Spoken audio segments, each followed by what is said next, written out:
If you love watching the birds in your backyard, then this explainer is definitely for you. We're going to talk about something that's super simple, but absolutely critical, a way you can provide a real lifeline for them during the toughest time of the year. You know, it often starts with a moment just like this. You look out your window and see a tiny bird, just desperate for a drink, pecking away at a solid block of ice. It's just heartbreaking to see, right? And it points to a huge problem that's easy to forget about when we're so focused on keeping our feeders full. Because the truth is, when the world freezes solid, finding liquid water becomes a real life or death struggle for these little guys. Your frozen bird bath might be the only potential water source for miles. So let's jump into a few really simple ways you can fix this and keep that water flowing. Okay, let's dive into this first. Now, this might sound a little backward, but in the dead of winter, water can actually be more important for a bird's survival than food. Let's break down exactly why that is. A lot of people think, well, there's snow everywhere, right? Can't they just eat that? It seems like a pretty logical solution, but for a bird, the reality is far more dangerous. Yeah, see, that's a big no. It's actually a surprisingly dangerous idea. To melt that snow inside its tiny body, a bird has to burn a huge amount of its precious energy it desperately needs just to stay warm through a long, cold night. So here's the key takeaway. Eating snow can actually make a bird colder and seriously threaten its survival. And it's not just about thirst. Liquid water is essential for a couple of other critical things. First, preening. This is how birds meticulously clean and arrange their feathers to create that perfect, fluffy, insulating layer of air. If their feathers aren't clean, they just can't stay warm. And of course, just like us, they need water to stay hydrated. Dehydration in the winter can be just as deadly as starving. So, before we get to the solutions, it really helps to understand the enemy here, the freeze itself. Let's take a quick look at what makes our bird baths turn into little ice rinks so darn fast. As you can see here, a few key things are at play. Shallow water, it's going to freeze way faster than deeper water. A bird bath made of metal loses its heat almost instantly, while plastic or concrete will hold on to it just a little bit longer. And, well, this one's pretty obvious. A bath that's out in a windy, shady spot is going to freeze solid long before one that's tucked away in a sunny, sheltered corner. Okay, so we get the problem. Now let's get to the good stuff, the solutions. Here's a look at your toolkit for fighting the freeze. And we've got options for every budget, from high-tech to completely free. This chart breaks it down for us really nicely. At the very top, you've got the most effective method, hands down, dedicated heated bird baths. Then you have some really clever DIY options that are a bit cheaper but still work great. And finally, some no power needed tricks that are free and can still make a big difference. Let's explore each of these. All right, the gold standard, without a doubt, is a purpose-built heated bird bath. They've got these smart thermostats built right in that keep the water just above freezing, which saves energy. The models with the heaters integrated into the basin tend to be the most durable.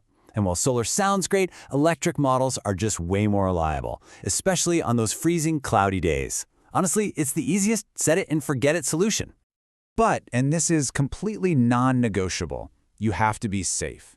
Anytime you're mixing electricity and water outside, you must use an outdoor-rated extension cord, and it has to be plugged into a GFC outlet. That's a ground fault circuit interrupter. This is absolutely crucial for preventing any accidents. Please, be safe. Now, if you're more of a do-it-yourself kind of person, there are some fantastic options. You can get a submersible de-icer that you just drop right into the bath you already have. If you live somewhere with milder, sunnier winters, a solar heater might be all you need. And then there are some really clever, low-cost alternatives, like the light bulb method we're about to talk about, or even just using the heated pet bowl. Okay, let's break down this light bulb trick because it's actually genius. All you do is take a low wattage bulb, like 40 to 60 watts, in a safe fixture. Then you cover it with a big overturned terracotta pot, the kind with the hole in the bottom. Then just place your bird bath right on top of that pot. The gentle heat radiates upwards, and believe it or not, it's often enough to keep the water from freezing solid, even down to about 20 degrees Fahrenheit. But what if you don't have an outlet nearby? No problem, you still have options. Just moving your bath to a sunny, south-facing spot that's sheltered from the wind can make a huge difference. Tossing a ping-pong ball in there is a classic trick. The slightest breeze moves it around and stops ice from forming a solid sheet. Even simple things like adding some warm water in the afternoon or putting dark rocks in the basin to soak up the sun's heat can buy you hours of liquid water. And this brings us right back to that key idea: location, location, location. A few simple tweaks to where and how you set up your bath can have a surprisingly big impact on how long it stays ice-free. First off, try to get your bird bath up off the frozen ground. That'll stop the cold from just sucking the warmth right out. You can even insulate the base with some straw or foam. Placing it a little closer to your house helps too, because it'll catch a tiny bit of heat radiating from your walls. And remember, using things like shrubs or a wall as a natural windbreak is a simple but super effective strategy. Okay, another really important safety checklist. We already covered the electrical cords, but I want to be crystal clear here. Never add salt, antifreeze, or any other chemicals to the water. They are toxic, they are poison to birds. Also, try to avoid unheated metal baths in the deep freeze, because a bird's wet feet can literally freeze right to the cold metal. And one last simple tip, don't fill the bath all the way to the top. Water expands when it freezes, and it can easily crack your basing. Finally, let's talk about maintenance. Because once you've got your setup, just a little bit of regular care is what will turn it into a true winter haven that the birds can rely on all season long. Keeping the water source healthy and clean is so easy. Just keep it topped up with fresh water every couple of days, give it a good scrub once a week with just hot water, no soap or chemicals, and pop out any ice that forms. Remember, clean water is just as important as liquid water for keeping birds healthy and their feathers in perfect insulating condition. And here it is, the final piece of the puzzle. If you want to make your yard absolutely irresistible to winter birds, think like a bird and create a one-stop shop.